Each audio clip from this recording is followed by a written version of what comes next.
একটা ভিডিও বানাতে কতটা যে কঠোর পরিশ্রম থাকে তা আমাদের মতো ব্লগাররাই জানে।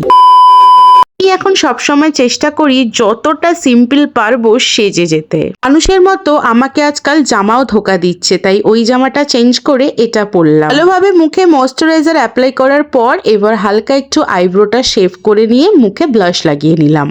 আমার মতো যারা এরকম ছোট ব্লগার আছে তারা মনে হয় জানে যে আমার কষ্টটা কতটা। এত খেটে ভিডিও বানিয়ে এডিট করে ভয়েস দিয়ে তারপরেও যখন ভিডিওতে ভিউ পাই না, কি খারাপটাই না লাগে আমার। মন খারাপ ব্লগ আমি বানাই বলে তো আমার মনে হয় না, কিন্তু যারা খারাপ ব্লগ বানায় তাদের ভিডিওতে ভিউ দেখে ওরে ভাই। তোমাদের সাথে কষ্ট শেয়ার করতে করতে আমি এখানে অলমোস্ট রেডি হয়ে গেলাম। এই তো শীত কাটিয়ে এবার গরমের পালা, যা মরার গরম পড়বে তাতে মনে হয় গলেই যাব। যদি তোমরা এরকম আরো গেট রেডি উইথ মি দেখতে চাও তাহলে অবশ্যই কমেন্টসে একটা করে স্মাইলি দিয়ে যেও।